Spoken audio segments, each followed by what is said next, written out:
Astaghfirullah. Bismillahirrahmanirrahim.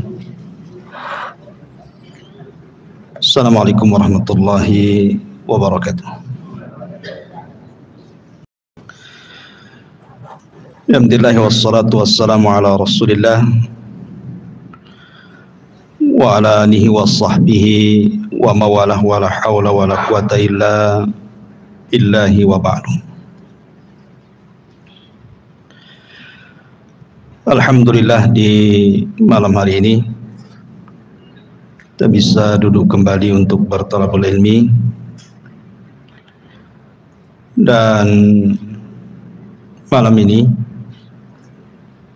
biasa kita mengkaji Qasasul Anbiya. Maka untuk tidak bosan, sebagai selingan kita akan membahas tafsir dari ayat kursi. Ma'asyiral muslimin yang dimuliakan Allah Subhanahu wa taala, bicara tentang ayat kursi artinya kita bicara tentang satu ayat dalam Al-Quran yang paling istimewa. Kalau cerita surat, maka surah Al-Fatihah adalah surat yang paling istimewa dari seluruh surat-surat dalam Al-Quran. Tapi kalau cerita ayat, maka tidak ada ayat yang lebih istimewa melebihi ayat kursi. Walaupun terjadi khilaf para ulama, apakah ada satu ayat yang lebih mulia dibandingkan ayat yang lainnya, ataukah semua ayat itu sama saja? Karena semuanya juga adalah kalam Allah dan firman Allah. Dikatakan oleh Abul Hasan Al-Asy'ari rahimahullahu ta'ala, pencetus akidah Asy'ariyah, beliau mengatakan bahwa tidak ada satu ayat mengungguli ayat yang lainnya, karena semua ayat itu sama firman Allah Subhanahu wa taala. Tabbat yada abi lahabi wa tab, itu sama dengan Allahu la ilaha illa huwal hayyul qayyum. Dua-duanya firman Allah. Makanya beliau mengatakan tidak ada satu ayat yang mengungguli ayat yang lainnya. Semua ayat sama. Tetapi pendapat yang kuat bahwa ayat juga bertingkat-tingkat, sebagaimana juga surat juga bertingkat-tingkat. Dan itu dijelaskan dalam sebuah hadis ketika Nabi SAW berjumpa dengan Ubay ibn Ka'ab radhiyallahu an, satu sahabat yang diunggulkan dari segi Quran, yang Allah Subhanahu wa taala pernah memerintahkan Rasul untuk membaca surah Al-Bayyinah kepada Ubay ini. Satu-satunya orang yang disuruh oleh Allah untuk membacakan surat kepada seorang sahabat adalah Ubay bin Ka'ab. Rasul diperintahkan Allah untuk membaca surah Al-Bayyinah. Dan Nabi SAW mengatakan kepada Ubay ini, "Ya Aba Al-Mungzir." Ini kunyahnya, wahai Aba Mungzir. "Atadri ayyu ayatin min kitabillahi ma'aka a'zam." Wahai Abu Mungzir, tahukah engkau mana ayat yang paling agung menurutmu di dalam kitab Allah Al-Quran? Menunjukkan Nabi SAW bertanya kepada Ubay, tahu enggak ayat yang paling istimewa dalam Al-Quran itu? Berarti ada ayat yang istimewa dibandingkan ayat yang lain. Maka Ubay dengan pengetahuan katakan Allah lebih tahu. Kemudian Nabi SAW bertanya lagi, "Ya Aba Mungzir, atadri ayyu ayati min kitabillahi ma'aka a'zam?" Wahai Aba Mundhir, tahukah kamu satu ayat yang lebih istimewa di dalam Al-Quran? Apa itu? Bolak-balik Rasul bertanya, padahal Ubay sudah mengatakan Allah dan Rasulnya yang tahu sebagai adab beliau.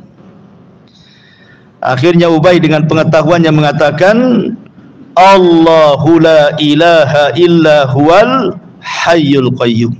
Dia pun membaca ayat kursi. Apa yang terjadi? Fadaraba fi sadri. Nabi pun kemudian menepuk dadaku, kata Ubay. Kemudian Rasul mengatakan, wallahi liyahni'akal ilmu ya Abal Mundhir. Kata Nabi SAW, semoga Allah memudahkan engkau mendapatkan ilmu dan pengetahuan wahai Aba Mundhir karena kecerdasan.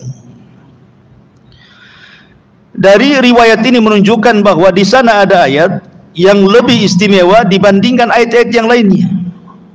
Dan ulama mengatakan tidak ada ayat yang lebih istimewa seistimewa ayat kursi. Apa penyebabnya? Kenapa kemudian ayat kursi diistimewakan oleh Nabi SAW dibandingkan ayat-ayat yang lainnya? Tentu ada alasannya kan. Kenapa lebih istimewa? Baik, sebelum saya menjelaskan tentang keistimewaannya, kemudian sedikit tafsirnya, ada beberapa riwayat yang berkaitan dengan ayat kursi ini. Riwayat yang pertama adalah riwayat dari Abi Hurairah radhiyallahu anhu yang masyhur, yang pernah saya ceritakan juga. Jadi satu malam Abi Hurairah radhiyallahu anhu ini mendapatkan giliran oleh Nabi SAW menjaga pembendaharaan zakat ataupun baitul mal. Tiba-tiba kemudian di malam hari ada pencuri mengambil beberapa kantang dari gandum, kemudian ditangkap oleh Abu Hurairah. Kemudian dilepas, alasannya karena dia mengatakan bahwa aku orang miskin, keluargaku juga sama, dan mereka sedang menghajatkan makanan dan perlu malam ini. Akhirnya dilepaskan sama Abu Hurairah. Kemudian besoknya mencuri lagi orang yang sama. Katanya Abu Hurairah, untuk malam ini tidak mungkin saya lepaskan. Kemudian dia alasannya sama juga, dia butuh makan. Malam ketiga nyuri lagi, ketangkap lagi. Kata Abu Hurairah, tidak mungkin 3 kali ini saya lepaskan. Saya akan hadirkan kau kepada Nabi SAW. Tiba-tiba kemudian orang ini mengatakan, wahai Abu Hurairah, maukah kau lepaskan diriku? Dan saya akan ajarkan kepadamu beberapa kalimat yang akan bermanfaat untuk kehidupan. Kata Abu Hurairah, apa itu? Maka pencuri ini mengatakan, ya Aba Hurairah, idza awaita ila firashika faqra ayatul kursi. Wahai Abu Hurairah, kalau engkau menuju pembaringanmu, maksudnya hendak tidur, bacalah ayat kursi, Allahu la ilaha illa huwal hayyul qayyum, sampai selesai. Fa innaka lan yazala alaika minallahi hafidhun wala yaqrabuka syaitanun hatta tusbih. Dan engkau akan senantiasa dijaga selama tidurmu sampai waktu pagi, dan tidak ada satupun setan yang berani mendekatimu. Akhirnya kemudian Abu Hurairah melepaslah pencuri ini, dilepaskan sama dia. Kemudian esok harinya Nabi SAW sudah tahu. Kata Nabi SAW, ya Abu Hurairah, ma fa'ala asirukal barihah. Hei Abu Hurairah, kenapa kau lepaskan pencuri semalam itu? Apa yang kau lakukan dengan dia? Kemudian Abu Hurairah menceritakan tentang orang yang mencuri itu, dia lepaskan karena dia mengajarkan beberapa kalimat itu. Maka Nabi SAW mengatakan, ya Abu Hurairah, tahu enggak siapa dia? Maka Abu Hurairah mengatakan, Allah dan Rasulnya yang tahu. Kata Nabi SAW, dia adalah syaitan sadaqaka wa huwa kadzub. Orang yang kau tangkap semalam itu setan loh. memang ketika dia mengajarkan khusus ini dia benar, tapi setan itu semuanya pendusta. Jadi benar itu hanya ini saja, masalah mengajarkan kepada Abu Hurairah soal ayat kursi, dia benar di sini. Tapi umumnya setan itu para pendusta.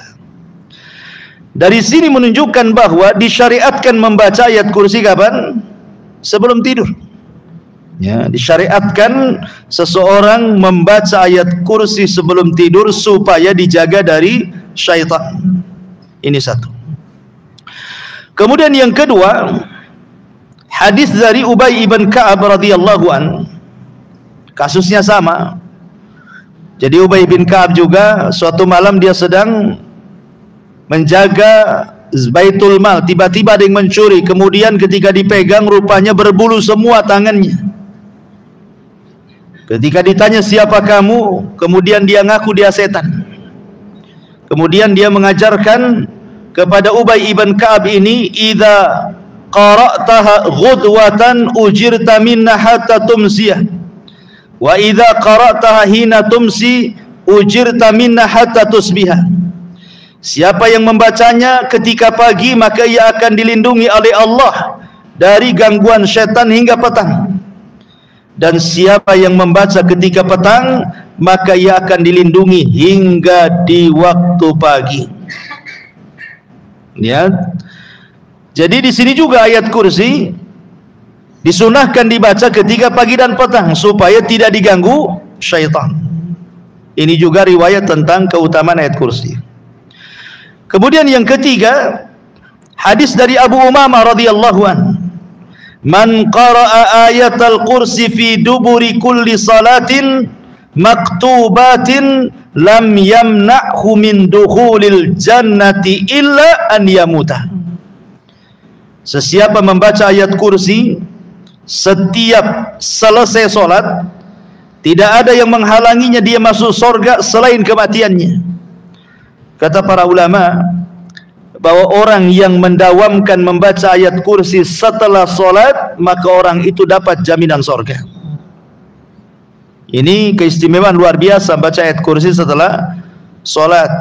Ya, terkadang kita ini jangan cerita ayat kursi, zikir saja yang jelas-jelas saja, istighfar 3 kali langsung sholat sunnah. Kadang nggak sempat zikir kan. Padahal di sini Nabi SAW menjamin sorga dengan orang yang mendawamkan membaca ayat kursi setelah sholat. Kemudian juga yang keempat, tentang anjuran umum orang yang membaca surah Al-Baqarah. Karena surah kursi itu kan terdapat dalam surah Al-Baqarah kan, ayat 255. Nabi SAW secara umum mengatakan siapa yang membaca surah Al-Baqarah di rumahnya, maka setan akan lari dari rumahnya. Maka seandainya kita cukup membaca ayat kursi saja, sebenarnya cukup membuat setan itu lari. Jadi Islam itu simple sebenarnya.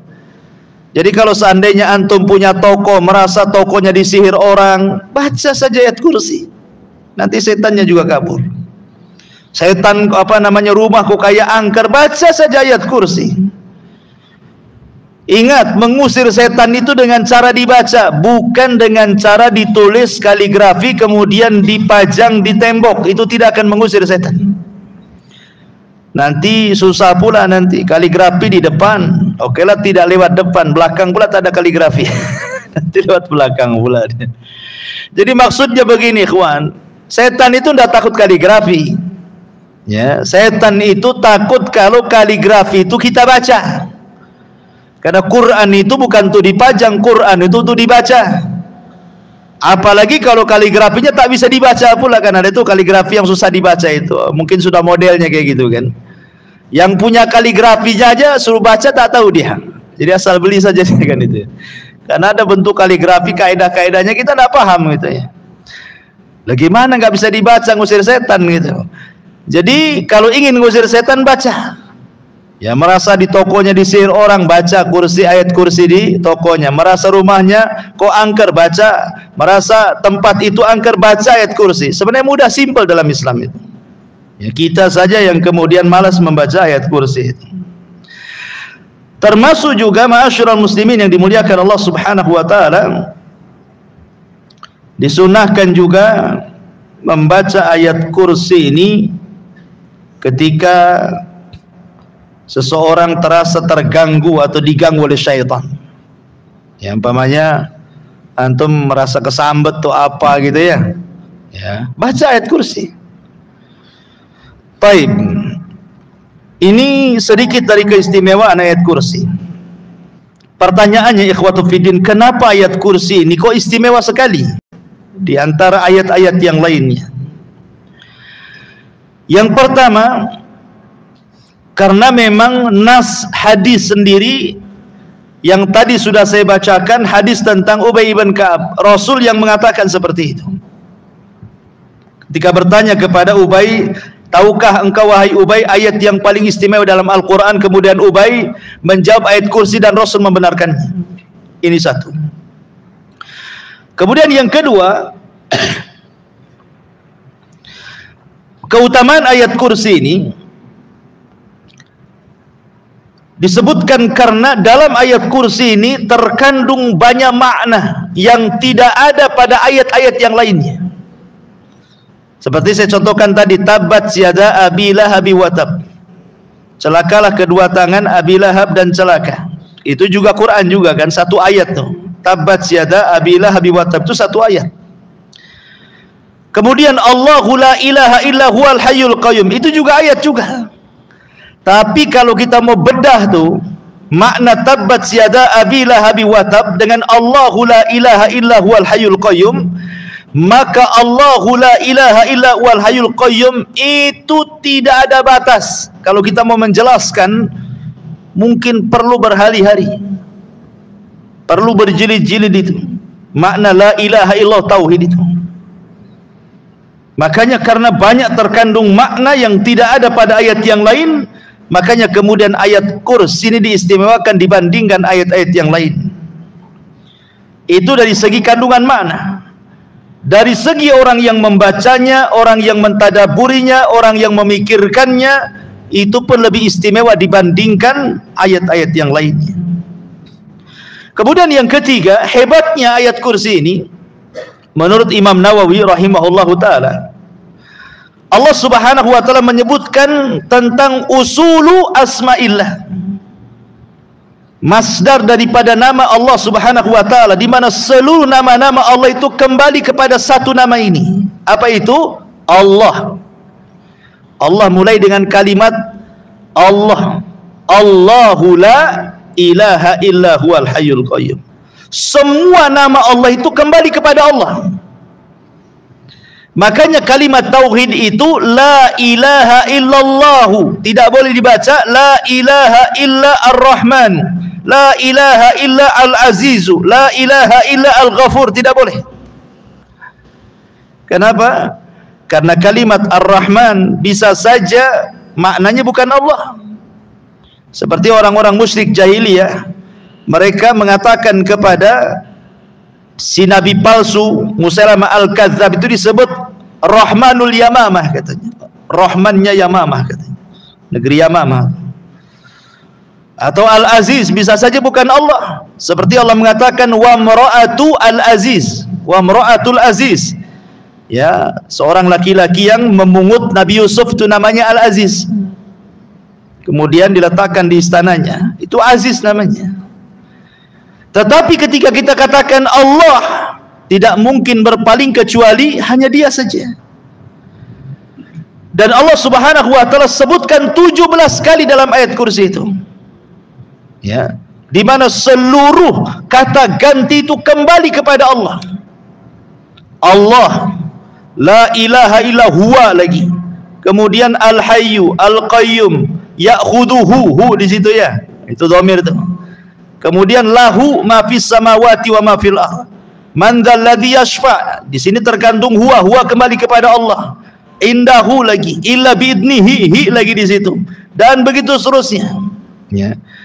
Jadi 17 kali terulang yang merupakan usul asma'illah itu ada pada ayat kursi dan tidak terdapat dalam ayat-ayat yang lainnya. Sebab itulah istimewanya ayat kursi. Kata Imam Nawawi rahimahullahu taala. Kemudian juga dalam ayat kursi ini terkandung antara tasbih wa takdis. Tasbih dan takdis. Ibadah para malaikat itu disebutkan di dalam Al-Quran surah Al-Baqarah, wa nahnu nusabbihu bihamdika wa nuqaddisulah. Kan begitu ibadahnya malaikat itu. Wa nahnu nusabbih, dan kami bertasbih. Kemudian nuqaddis, dan kami mentakdis. Apa sih bedanya tasbih dengan takdis? Kalau tasbih itu membersihkan zatnya dari sifat-sifat yang tidak layak disematkan kepada Allah. Kalau takdis itu membersihkan perbuatannya dari perbuatan-perbuatan yang tidak sempurna yang disematkan kepada Allah. Jadi kalau tasbih zatnya, kalau takdis perbuatannya. Dalam ayat kursi itu lihat, Allah mensucikan dua-duanya. Seperti la ta'khuduhu sinatun wala naum. Allah tidak tersentuh kantuk dan pula tidur. Kantuk pun tidak, apalagi tidur. Itu namanya perbuatannya dibersihkan kan itu. Karena ngantuk dan tidur itu bagi manusia sempurna, tapi bagi Allah tidak sempurna. Orang kalau tidak ngantuk, tidak tidur, pasti masuk rumah sakit. Karena itu bukan sifat manusia. Orang yang tidak ngantuk, tidak tidur itu pasti sakit orang tuh. Tapi bagi Allah Subhanahu wa taala itu sifat sempurna. Ya, makanya Allah Subhanahu wa taala ditakdis dan ditasbih, dan itu hanya ada dalam ayat kursi. Sampai beberapa kali gitu ya, nanti saya jelaskan ketika tafsirannya. Kemudian juga yang nomor 5, ada sebuah kaidah, syaraful ilmi ala syarafil ma'lum. Mulianya sebuah pengetahuan itu karena mulianya ilmu yang dipelajari. Mulianya sebuah pengetahuan itu karena mulianya ilmu yang dipelajari, dan tidak ada pelajaran yang lebih mulia melebihi tauhid. Tidak ada ilmu yang lebih mulia di dunia ini kecuali mengenal Allah, ma'rifatullah, mengenal Allah. Dan ayat kursi ini seolah-olah menjawab sebuah pertanyaan, siapa Tuhan kita? Kalau antum ditanya siapa Allah, jawablah ayat kursi. Siapa Allah? Allahu la ilaha illa huwal hayyul qayyum, sampai selesai. Itulah Allah, itulah Tuhan kita. Jadi Allah Subhanahu wa taala menyebutkan 10 kalimat dalam ayat kursi ini. Itu jawaban dari sebuah pertanyaan tentang man rabbuka, siapa Rabbmu, siapa Tuhanmu, siapa Allah. Maka disebutkan dengan 10 kalimat. Dalam ayat kursi ini ada 10 kalimat. Nanti kita akan tafsirkan sedikit demi sedikit supaya paham siapa Tuhan kita. Ya. Ma'asyiral muslimin yang dimuliakan Allah Subhanahu wa taala. Intinya bahwa dari 5 perkara inilah kita tahu bahwa ayat kursi itu ayat yang sangat istimewa dibandingkan ayat-ayat yang lainnya. Adapun keutamaan, bukan hanya yang disebutkan banyak, seperti orang yang mendawamkan membaca surah ayat kursi ini akan dimudahkan rezekinya. Ya. Kemudian juga orang yang suka membaca ayat kursi itu dalam satu hari bisa berkali-kali, berarti orang itu betul-betul akan beriman kepada qadar dan qadar Allah, dan dia akan merasa dimudahkan kehidupannya. Kemudian juga orang yang membaca ayat kursi itu maka akan dihindarkan dari setiap mara bahaya. Dan orang yang membaca ayat kursi itu akan diberikan kesabaran dan bisa menghadapi semua musibah. Dan begitu seterusnya, bahkan bisa mengobati penyakit badan dan penyakit hati. Itu dari segi faedah ruhiyahnya. Taib, kita akan masuk sedikit pada tafsir singkatnya. Ma'asyiral muslimin yang dimuliakan Allah Subhanahu wa taala. Di sini Allah Subhanahu wa taala menghabarkan dirinya dengan 10 habar. Allah la ilaha illahu, ini satu. Allah al-hayyul qayyum, Allah la ta'khudhuhu sinatun wala naum. Allah lahu ma fis samawati wa ma fil ard. Allah man dhal ladzi yashfa'u indahu illa bi idzni.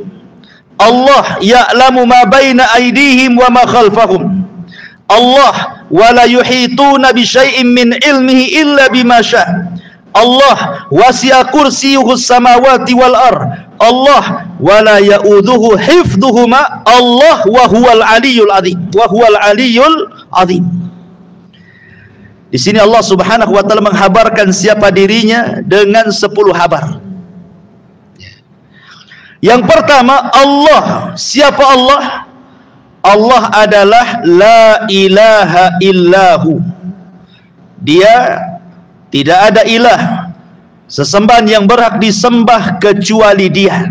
Ini yang pertama. Kalimat Allah Subhanahu wa taala, kalau kita bicara tentang nama-nama Allah ya, nama-nama Allah terbagi 3. Ada yang disebut dengan Ismu Al-Jalalah, ada yang disebut dengan Ismu Al-Jamalah, ada yang disebut dengan Ismu Al-Kamalah. Jadi Ismu Al-Jalalah, Ismu Al-Jamalah, Ismu Al-Kamalah. Apa itu? Kalau kita belajar asma dan sifat, nama-nama dan sifat bagi Allah Subhanahu wa taala, kan ada buku tuh namanya buku tentang Asmaul Husna. Jadi Al-Jalalah itu maksudnya bicara soal nama Allah yang memiliki keagungan yang tidak dimiliki kecuali hanya Allah Subhanahu wa taala saja, dan melahirkan khauf bagi kita, perasaan takut. Ini yang pertama. Yang kedua, Al-Jamalah, nama Allah yang memiliki kelembutan, sehingga melahirkan kepada kita sebuah harapan. Kemudian yang ketiga, Al-Kamalah, nama Allah yang memiliki kesempurnaan, supaya kita yakin bahwa Allah lah tempat bergantung semua kebutuhan dan hajat manusia kepadanya. Disebut Al-Jalalah, Jalalah itu artinya sebuah keagungan dan kemuliaan, kebesaran yang melahirkan perasaan takut kepada kita. Seperti Al-Mutakabbir, Allah itu zat yang maha sombong. Sombong ini sifat Allah. Kemudian Al-Muntakim, Allah itu zat yang maha mengirim siksaannya kepada siapapun sesuai kehendaknya. Al-Khaliq, Dia yang menciptakan, tidak ada manusia selain Dia yang menciptakan. Allah, Dialah zat satu-satunya yang disembah. Itu disebut Jalalah namanya. Beda dengan yang kedua, Jamalah, kelembutan, Rahim. Allah itu maha pengasih, maha penyayang, Latif, maha lembut. Itu namanya Jamalah. Ya. Apa bedanya? Kalau kita berhadapan dengan nama Allah yang sifatnya Jalalah, maka kita harus bermuamalah dengan sifat ini dengan cara kebalikannya. Ketika kita katakan Allah Al-Khaliq, maka kita katakan kita ini makhluk. Ketika Allah itu Mutakabbir, kita katakan kita harus mutawadi. Allah sombong, berarti kita harus rendah diri. Allah pencipta, berarti kita makhluk. Jadi bermuamalah dengan kebalikan sifatnya. Jangan Allah sombong, antum pula sombong, kurang ajar itu namanya.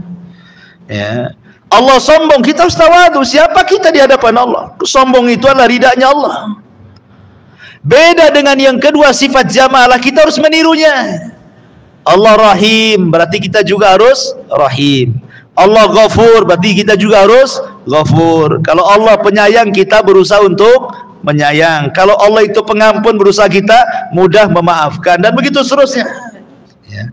Lihat sifat itu masuk ke mana gitulah, sifat Jamalah atau sifat Jalalah. Allah itu sifat Jalalah. Allah itu artinya ma'bud, yang disembah. Berarti kita ini sebagai hambanya adalah abid, orang yang menyembah. Jangan seperti Fir'aun mengatakan ana rabbukumul a'la, saya Rabb kalian yang lebih tinggi, sembah saya, katanya. Makanya Allah katakan fa'aghraqnahu wa junudah, kami tenggelamkan si Fir'aun dan bala tentaranya. Ma'asyiral muslimin yang dimuliakan Allah Subhanahu wa taala. Jadi Allah ini adalah semua nama kembali kepada Dia. Semua nama kembali kepada Allah Subhanahu wa taala. Kemudian yang kedua, Al-Hayyul Qayyum. Allah huwal Hayyul Qayyum. Allah dialah Al-Hayyu yang maha hidup, Al-Qayyum dan maha berdiri sendiri, tidak berhajat kepada makhluknya. Kalimat Al-Hayyu, ma'asyiral muslimin yang dimuliakan Allah Subhanahu wa taala. Allah Subhanahu wa taala ketika menyebut kalimat Al-Hayyu, maknanya Allah itu zat yang maha hidup dan tidak akan pernah mati. Ingat perkataan Abu Bakar Siddiq radhiyallahu anhu saat Rasul meninggal. Apa kata Abu Bakar? Man kana ya'budullaha fa innallaha hayyun la yamut. Wa man kana ya'budu Muhammadan fa inna Muhammadan qad mat. Siapa yang menyembah Allah, kata Abu Bakar, Allah adalah zat yang hidup dan tidak akan pernah mati. Tapi siapa yang menyembah Muhammad, Muhammad itu sudah mati. Artinya apa di sini?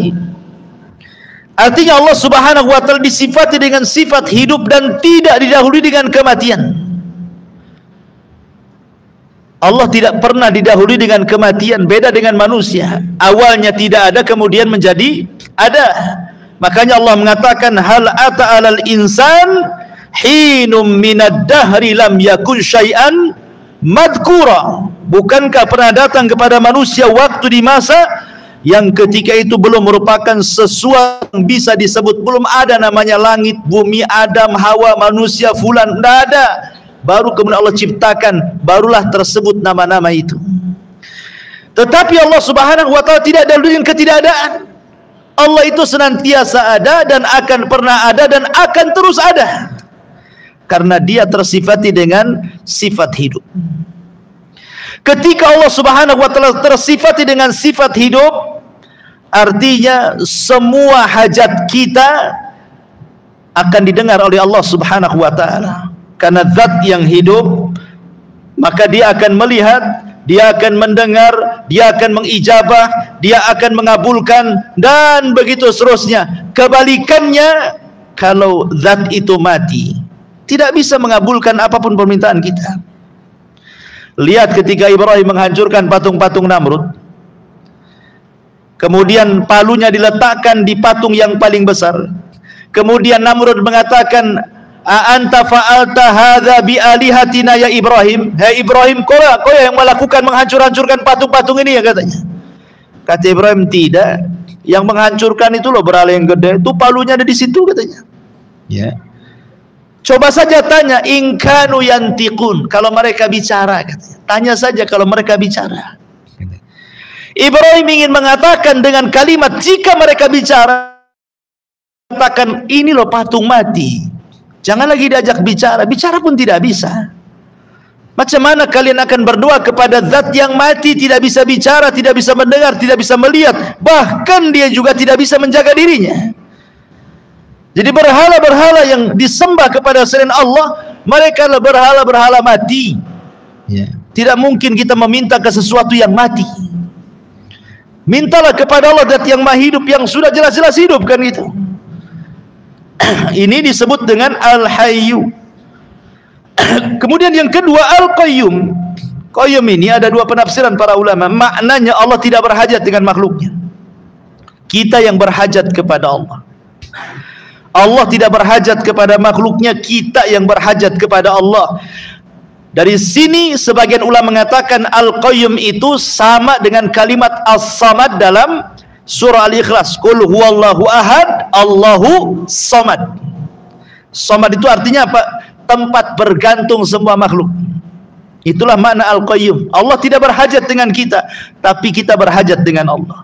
Makanya ketika Allah tidak berhajat dengan kita, walaupun satu dunia kufur, tidak akan mengurangi kekuasaan Allah. Walaupun satu dunia beriman, tidak menambah kekuasaan Allah. Karena Allah tidak berhajat dengan kita, kita yang berhajat dengan Dia. Makna yang kedua, dan ini yang dikuatkan oleh banyak ahli tafsir, Al-Qayyum di situ artinya Allah Subhanahu wa taala qayyum, berdiri untuk memberikan semua hajat hamba-hambanya. Kita lihat manusia itu kan macam-macam hajatnya. Ada yang minta sembuh, ada yang minta rizki, ada yang minta kaya, ada yang minta jodoh, ada yang minta hujan, ada yang minta panas. Macam-macam lah orang itu minta di dunia ini. Ya, kita saja yang hadir di sini macam-macam minta-mintanya. Ya, ada yang minta kaya, tapi nggak ada yang minta miskin biasanya. Semua minta kaya. Ada yang minta sembuh, tidak ada orang minta penyakit itu. Artinya kalaulah seluruh manusia meminta, disebutkan hajat-hajatnya, maka Allah Subhanahu wa taala akan memberikan semua hajat mereka. Seperti apa?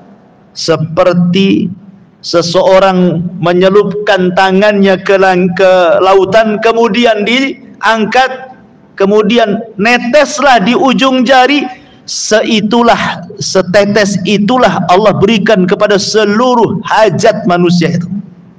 Sementara kekayaan Allah itu lautannya tuh. Ya. Jadi Allah Subhanahu wa taala ghani, yang diberikan kepada makhluk itu hanya setetes.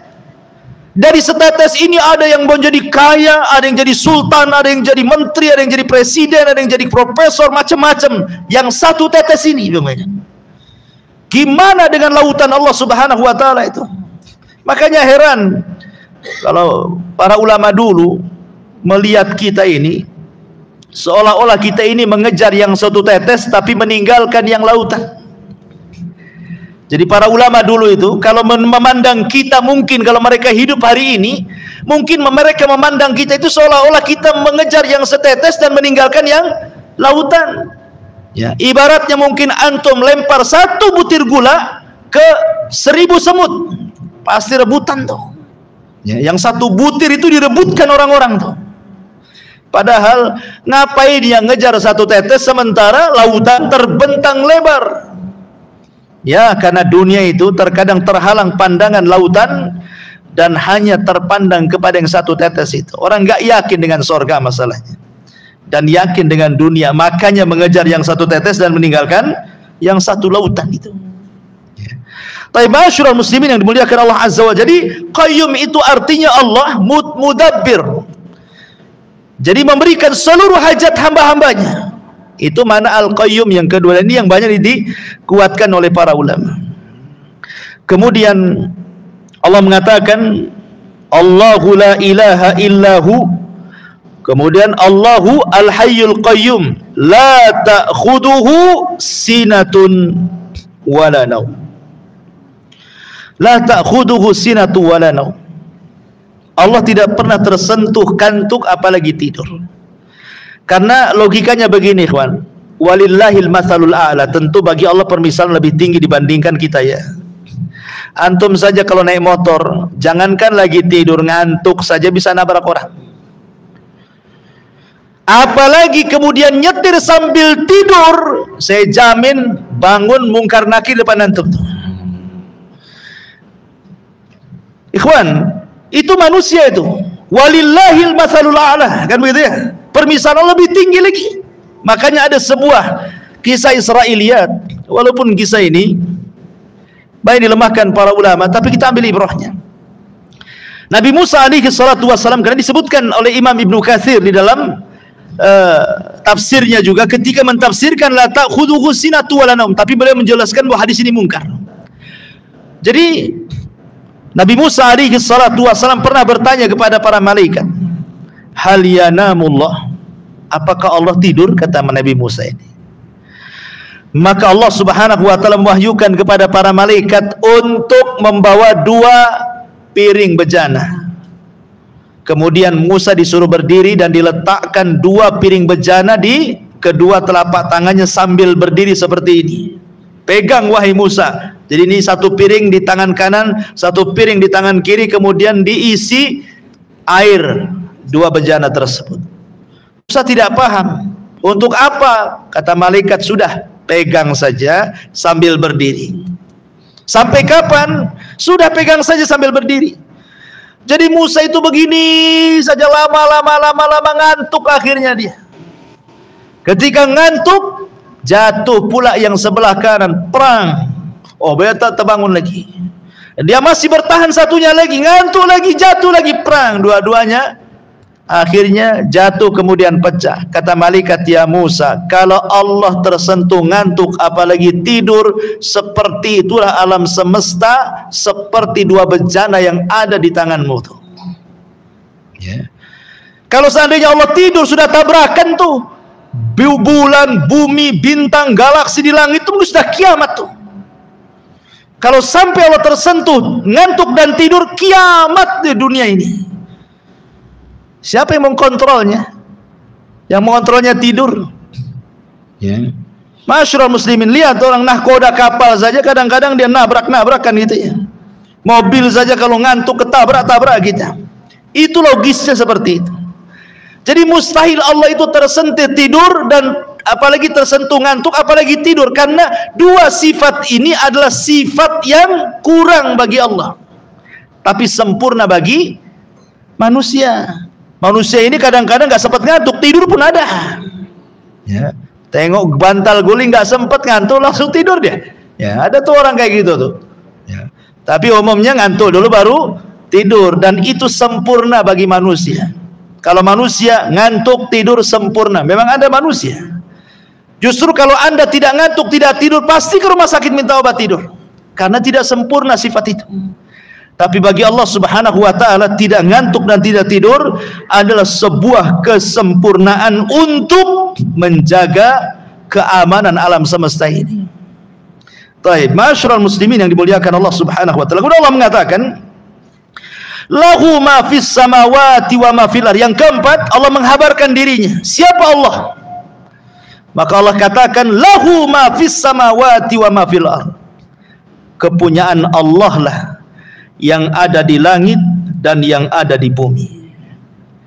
Tidak ada satupun makhluk dari sesembahan-sesembahan yang disembah manusia memiliki sedikit pun dari kekuasaan Allah, walaupun sebiji ari sekalipun. Makanya Allah subhanahu wa ta'ala mengatakan ayusyrikuna ma la yakhluqu syai'an wa hum yukhlaqun wa la yastati'una lahum nasra wa la anfusahum yansurun. Apakah mereka mempersekutukan Allah dengan berhala-berhala yang tidak dapat menciptakan satu apapun, bahkan mereka tercipta. Bahkan Allah mengatakan innal ladzina tad'una min dunillahi lan yakhluqu dubabah. Orang sesembahan yang kau sembah selain Allah itu menciptakan lalat saja tidak sanggup, apalagi menciptakan langit dan bumi. Semut lalat saja tidak bisa. Sesuatu yang tidak bisa menciptakan layak disembah, tidak layak. Sesuatu yang menciptakan langit dan bumi layak disembah, ya layak disembah, karena dia yang menciptakan langit dan bumi, sudah layak kita sembah dia. Pertanyaannya, kenapa Allah subhanahu wa ta'ala menciptakan langit dan bumi? Apa faedahnya? Apa hikmahnya, ikhwan? Kenapa Allah menciptakan langit dan bumi itu untuk apa? Kalau ada yang bertanya seperti itu kan, maka jawabannya disebutkan dalam suratul Najm. Allah subhanahu wa ta'ala mengatakan walillahi ma fis samawati wa ma fil ardh liyazziyal ladzina asa'u bima amilu wa yazziyal ladzina ahsanu bil husna. Inilah, kalau antum ditanya kenapa Allah menciptakan langit dan bumi, apa faedahnya, apa tujuannya, jawab dengan ayat ini. Allah katakan walillahi ma fis samawati wa ma fil ardh. Milik Allah lah semua yang ada di langit dan semua yang ada di bumi. Untuk apa? Liyazziyal ladzina asa'u bima amilu. Agar Allah membalas orang-orang yang melakukan kejahatan dengan kejahatan yang mereka lakukan, dan membalas orang-orang yang berbuat kebaikan dengan kebaikan yang mereka lakukan.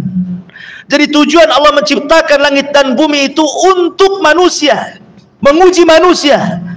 Apakah manusia berbuat jahat ataukah manusia berbuat baik? Perhatikan ikhwan, kalau antum lihat ke langit pertama, kedua, ketiga, keempat, kelima, keenam, ketujuh sampai ke arasy, isi langit itu apa? Isi langit itu semua malaikat. Isi langit itu dari langit pertama sampai ke arasy itu semua malaikat. Pertanyaannya, malaikat bermaksiat? Tidak ada malaikat bermaksiat itu. Di langit itu tidak ada maksiat kecuali satu kali. Saat iblis tak mau sujud kepada Adam, itu saja.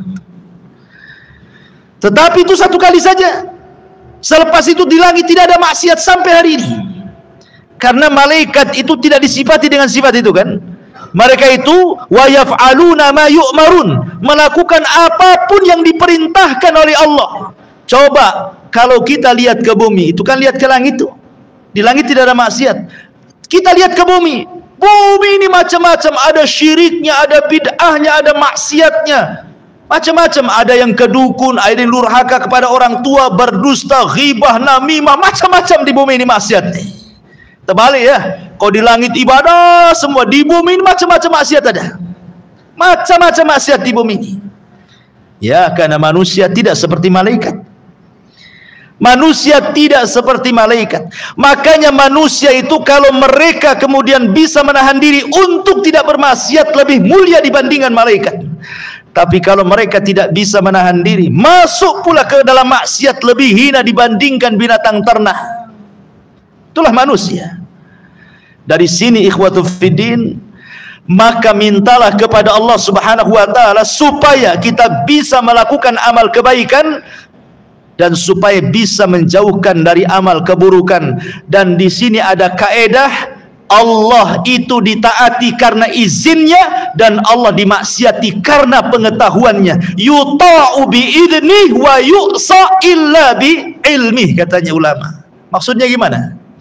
Allah ditaati bi'idnih karena izinnya, wa yu'sa illa bi'ilmih, dan Allah dimaksiati kecuali karena pengetahuan Allah. Ini sebuah kaidah nih. Ya. Allah ditaati karena izinnya, Allah dimaksiati karena pengetahuannya. Maksudnya begini, ikhwan. Kalau Anda salat, zakat, puasa, haji, birrul walidain, berzikir, baca Quran, oh ibadah antum lakukan. Antum jamin ibadah antum diterima? Tidak. Tidak ada jaminan ibadah kita diterima. Walaupun antum tidak maksiat dari lahir sampai mati, tidak ada jaminan amal antum diterima Allah. Kecuali kalau Allah mengizinkan menerima amalan kita. Ingat ya, karena Allah itu ditaati berdasarkan izinnya. Walaupun antum sesoleh apapun, belum tentu diterima kalau Allah tidak izinkan. Tapi kalau Allah izinkan, satu rakaat solat diterima sudah cukup bagi kita. Makanya kata Abu Darda radhiyallahu anhu, kalau aku tahu, katanya, satu sujudku diterima oleh Allah, satu saja seumur hidupku, satu sujudku aku tahu diterima Allah, cukup bagiku, katanya. Kenapa? Karena Allah mengatakan innama yataqabbalullahu minal muttaqin, karena Allah menerima dari hamba-hamba Allah yang bertakwa. Kalau aku tahu sujudku satu kali terima, berarti aku tahu aku termasuk orang takwa, dan hanya orang takwa yang masuk surga. Masalahnya kan kita tidak tahu apakah amalan kita diterima atau tidak. Ketika tidak tahu, kita pun tak tahu kita takwa ataupun tidak, itu masalahnya. Makanya kita hanya berharap semua ibadah kita diizinkan Allah. Kemudian penggalan kalimat yang kedua, wa yu'sa illa bi'ilmi, dan tidaklah Allah dimaksiati kecuali dengan pengetahuannya. Kalau maksiat itu tidak perlu izin dari Allah. Bukan berarti kalau umpamanya antum maksiat belum tentu masuk neraka. Sudah jelas masuk neraka, gitu maksudnya. Tanpa izin-izin dulu. Ya Rabb, saya sudah berzina, masuk neraka enggak nih? Enggak perlu, langsung masuk neraka. Kalau maksiat itu tidak ada izin-izinan, karena Allah sudah tahu. Kenapa sudah tahu? Pertanyaannya, ketika antum maksiat, antum tahu nggak? Tahu. Masa antum tidak tahu antum maksiat? Antum berzina, antum minum khamar, antum maling, antum sendiri tahu sedang maksiat. Allah, ingat, syafaat itu ada dua macam. Ada syafaat di bumi, ada syafaat di akhirat. Ada syafaat di dunia, ada syafaat di akhirat. Dan syafaat di dunia ini maksudnya adalah ibadah yang kita lakukan. Ibadah itu ada dua, ada adlun, ada syaf'un. Adlun, syaf'un. Adlun itu ibadah wajib, Syaf'un itu ibadah sunnah. Salat 5 waktu adlun, puasa Ramadan adlun, zakat wajib adlun, kemudian haji adlun, itu disebut adlun. Kemudian sana ada syafaat, syaf'un. Nah, itulah salat rawatib, sedekah, umroh, dan begitu seterusnya. Kalau amalan-amalan wajib kita ingin diterima, maka lakukan yang sunnah. Kalau amalan wajib kita ingin diterima, maka lakukan amalan-amalan yang sunnah. Karena sunnah ini disebut syaf'un, syafaat. Syaf'un itu artinya syafaat. Perantara diterima ibadah wajib itu dengan melaksanakan ibadah sunnah, gitu maksudnya. Makanya ada adlun, ada syaf'un. Kalau ingin diterima sholat 5 waktunya, maka jangan lupa juga sunnah-sunnahnya. Kalau ingin diterima puasa Ramadannya, jangan pula dengan lupakan puasa-puasa sunnahnya. Kalau ingin diterima haji, jangan pula umrohnya lupa. Kalau ingin diterima zakatnya, jangan pula sedekahnya lupa. Begitu maksudnya. Karena ibadah sunnah itu disebut syaf'un. Dialah syafaat, jembatan diterima ibadahnya yang wajib itu. Tetapi walaupun demikian, baik wajib ataupun sunnah tetap tidak akan diterima kecuali setelah ada izin Allah. Ini satu. Yang kedua, ada syafaat di akhirat. Syafaat di akhirat ma'ruf. Dan syafaat Nabi SAW itu 2.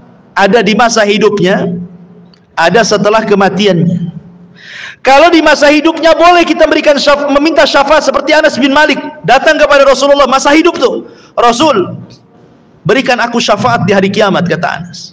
Rasul masih hidup. Kata Rasul, baik Anas, karena engkau sudah banyak berbuat baik kepadaku, kuberikan syafaatku kepadamu.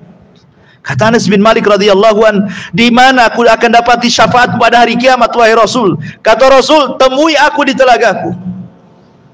Kata Anas, kalau aku tidak mendapatimu di telagamu wahai Rasul, temui aku di titian Siratal Mustaqim. Kata Anas, kalau aku tidak dapati kau di Siratal Mustaqim, temui di tempat penimbangan amal, karena aku tidak mungkin lepas dari 3 tempat ini, kata Nabi. Anas minta syafaat, Rasul masih hidup. Gak apa-apa, karena Rasul masih hidup. Tapi masalahnya Rasul sudah meninggal, sehingga ketentuan syafaat cuma 1 di akhirat. Ya. Dan yang bisa mendapatkan syafaat Rasul di akhirat itu adalah orang-orang yang banyak beribadah di dunia. Bukan orang yang datang ke kuburan Nabi atau ke kuburan orang-orang saleh, bukan. Perbanyak sholat, perbanyak puasa, perbanyak sedekah, perbanyak amal soleh, cintai dapat syafaat. Maka Nabi SAW nanti pada hari kiamat dia akan datang kepada Allah Subhanahu wa taala. Setelah manusia datang ke Adam tak bisa, Nuh tak bisa, Musa, Ibrahim, Isa tak bisa. Rasul yang menghadap Allah. Kemudian sujud lama sekali. Kemudian Allah mengatakan, irfa ra'saka ya Muhammad, angkat kepalamu wahai Muhammad. Apa kata Allah? Sal tu'ta, qul tusma, ishfa tushaffa. Katakan kau didengar, minta kau diberi, mintalah syafaat, ku beri kau syafaat. Dari sini menunjukkan Nabi saja tidak bisa memberikan syafaat kecuali setelah dapat izin Allah. Makanya dari sini, man dzalladzi yashfa'u indahu illa biidzni, kecuali dengan izin Allah. Tidak ada yang bisa beri syafaat kecuali dengan izin Allah Subhanahu wa taala. Makanya ngawur kalau ada umpamanya kiai, ya, ikut kelompok kami, nanti kalau masuk neraka ku lempar serbanku, tinggal tangkap, ku tarik kau ke neraka, ku lempar kau ke surga. Enak kali itu. Kan ada tuh yang kayak gitu. Itu jemaah mana tuh? Saya lihat di Malaysia itu. Di YouTube katanya. Tenang, kalau kalian ikut jemaah kami tenang, katanya. Nanti kalau kalian masuk neraka, ku ulurkan serbanku, katanya. Tinggal tangkap saja, ku tarik, ku masukkan ke surga. Nabi saja nggak main gitu, ngadap dulu sama Allah. Ini nggak main lempar serban saja. Hebat lagi dari Nabi. Gitu. Masyarul muslimin yang dimuliakan Allah Azza wa Jalla. Ini yang kelima. Kemudian yang keenam, Allah. Siapa Allah itu? Ya'lamu ma baina aydihim wa ma khalfahum. Allah mengetahui apa yang di depan mereka dan apa yang di belakang mereka. Apa yang dimaksud di depan, di belakang di sini? Maksud di depan itu maksudnya dunia. Di belakang itu maksudnya akhirat. Maksudnya Allah Maha tahu baik urusan dunia ataupun urusan akhirat. Allah itu tahu semuanya. Di dunia Allah Maha tahu, di akhirat pun Allah Maha tahu.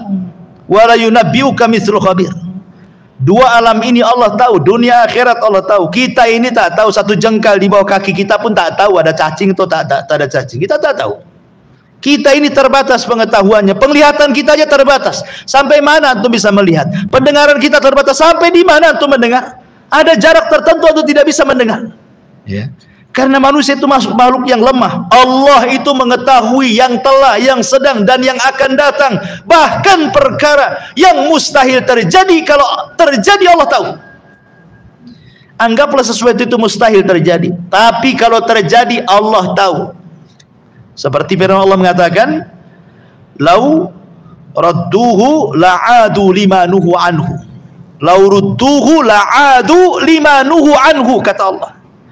Kalaulah orang-orang kafir yang sudah terpanggang di neraka itu, yang sudah dikekalkan di neraka itu, kemudian dihidupkan lagi ke bumi, itu kan mustahil tuh.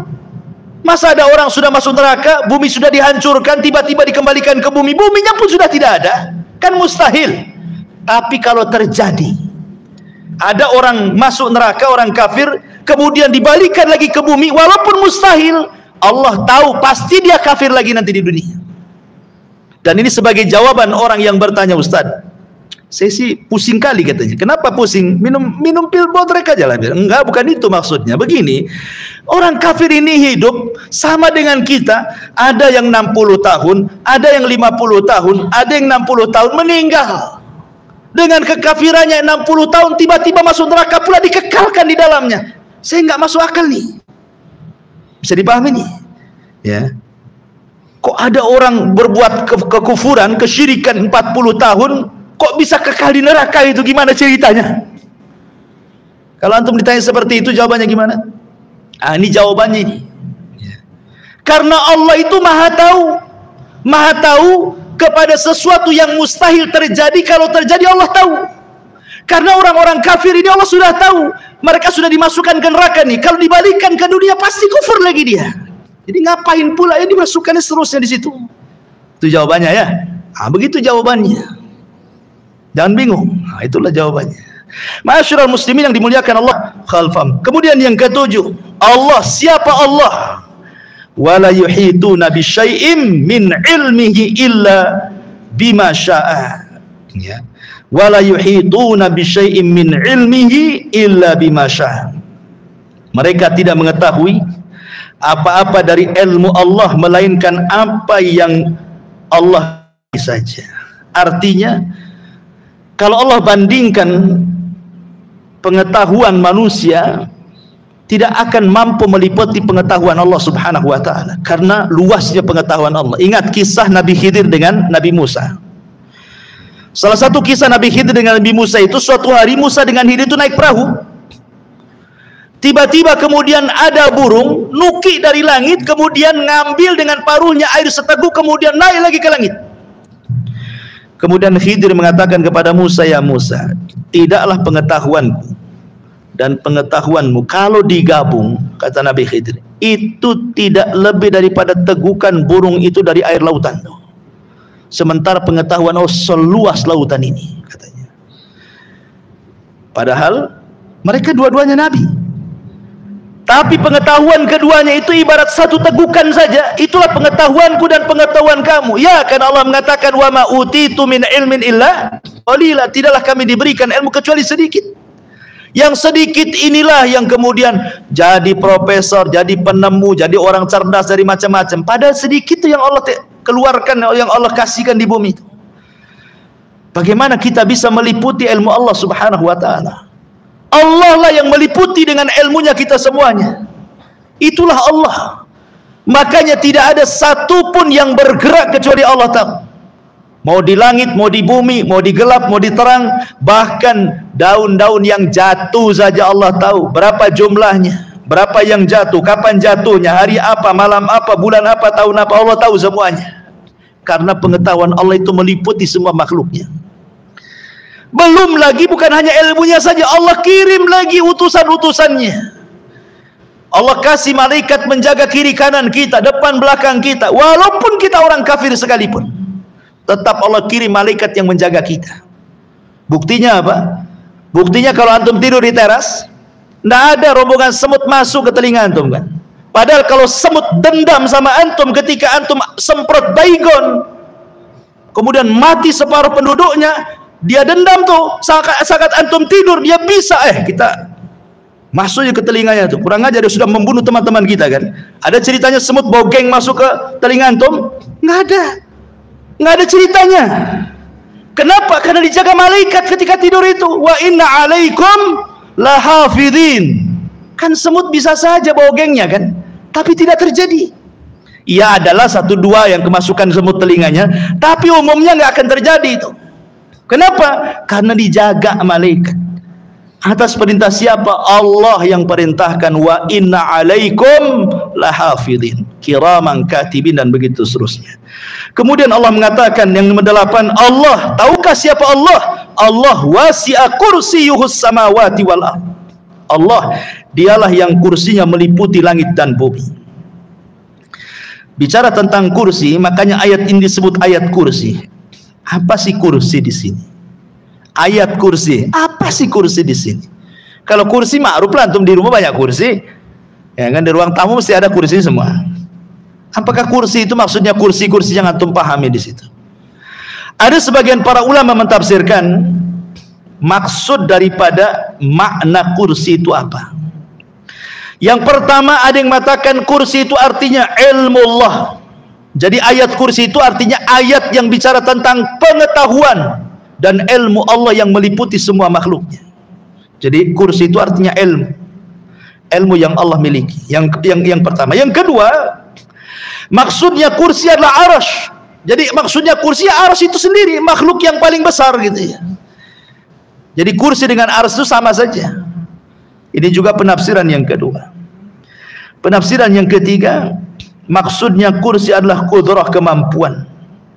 Jadi ayat kursi itu ayat yang bicara tentang kemampuan Allah, kudrah iradahnya Allah. Ada juga yang mengatakan yang dimaksud kursi adalah gambaran kebesaran Allah. Gambaran kebesaran Allah subhanahu wa ta'ala.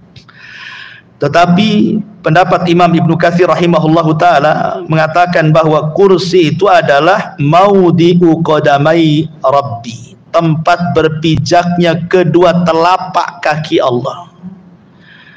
Kalau seandainya tempat berpijaknya saja sebesar itu, sebagaimana Rasul mengatakan, kalau seandainya bumi ini dibandingkan dengan 7 lapis langit, itu ibarat Anda jalan-jalan ke padang pasir, kemudian copot cincin, letakkanlah cincin itu di padang pasir. Kata Rasul, bumi itu cincinnya, padang pasir itu langitnya.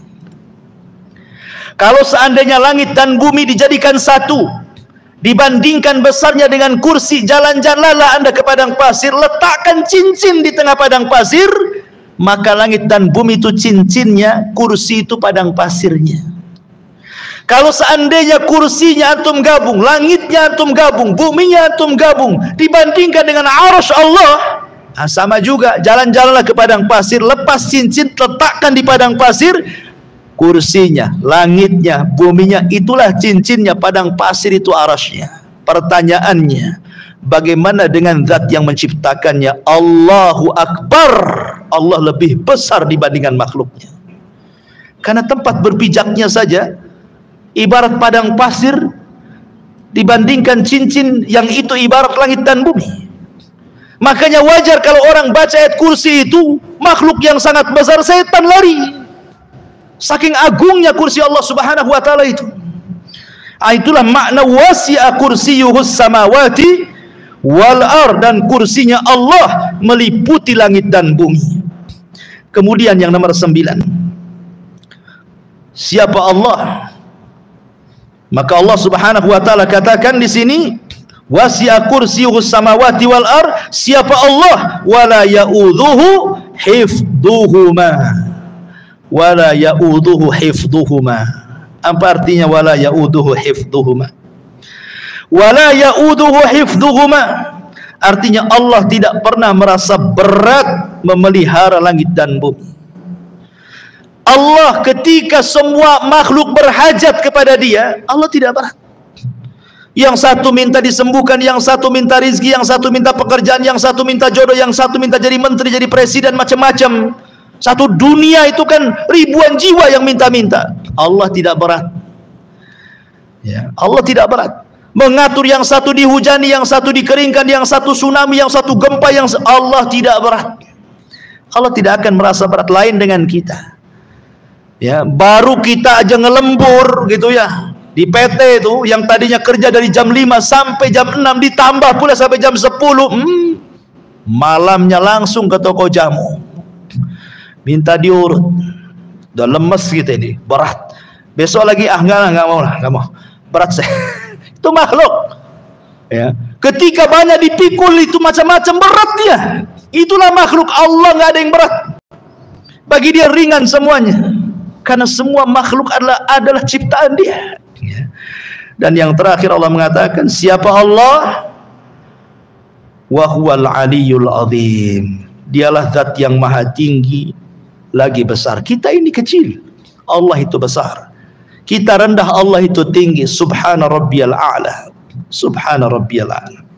Inilah diantara singkat ya, tafsir singkat kalau dilebarkan memang luas tentang ayat kursi ini. Mudah-mudahan ada manfaatnya. Subhanakallahumma bihamdika asyhadu an la ilaha illa anta astaghfiruka wa atubu ilaik. Allahu ta'ala. Assalamualaikum warahmatullahi wabarakatuh.